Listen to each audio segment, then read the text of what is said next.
Απίστευτο γεγονός στη Γερμανία πριν από 3 μέρες. Στιγνή δολοφονία ενός Ελληνόπουλου, του Φίλιππου Τσάνι, από συμμορία Ισλαμοφασιστών που το επιτέθηκε επειδή φορούσε σταυρό στο λαιμό. Ένας συγγενής του Φίλιππου κατήγγειλε ότι οι εγκληματικές επιθέσεις σε χριστιανούς στη Γερμανία είναι συχνό φαινόμενο και ότι στοχοποιούν κυρίως εκείνους που φορούν σταυρό. Όπως αποκάλυψε, αυτός ήταν και ο λόγος που ο 18χρονος Σύρος έβγαλε όλη του τη λύσα στο Φίλιππο. Ο διωγμός των χριστιανών στην Ευρώπη είναι γεγονός.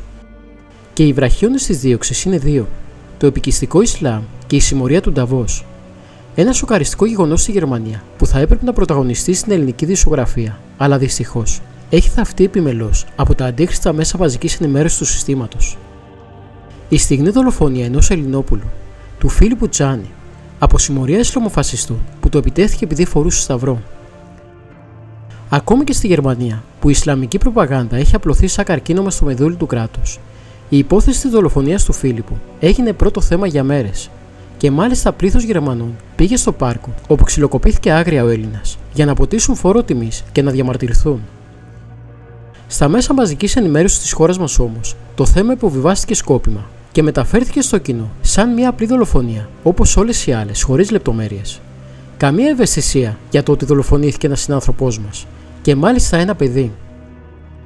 Τα μέσα μαζικής ενημέρωσης έδειξαν αλλεργία για το θέμα, όταν είδαν σε φωτογραφίες το δολοφονημένο νέο να φοράει περήφανα ένα σταυρό. Θα σας θυμίσω μόνο ότι τον Ιούλιο του 2023 τα μέσα μαζικής ενημέρωσης και τα social media είχαν στήσει ολόκληρη πείρα για μέρες μετά τη δολοφονία της κουβανής τρανς που συνέβη σε διαμέρισμα στον Άγιο Παντελεήμονα. Θυμόμαστε τότε ότι είχαν ξεκινήσει ιερό πόλεμο οι ΛΟΑΤΚΙ για τη γυναικοκτονία της τρανς γυναίκας μετανάστριας που δολοφόνησε η Πατριαρχία, όπως έλεγαν.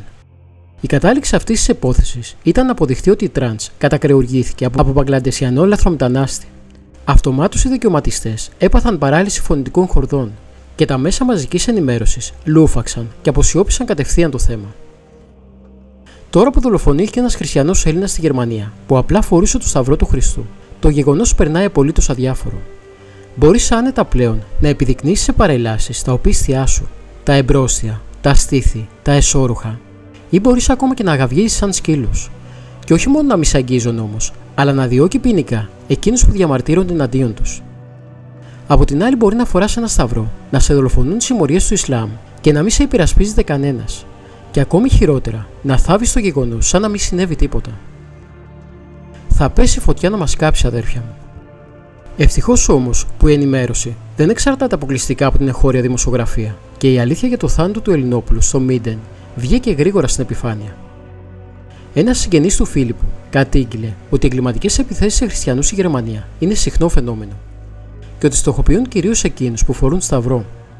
Όπως αποκάλυψε, αυτός ήταν και ο λόγος που ο 18χρονος Σύρος έβγαλε όλη του τη λύση στο Φίλιππο.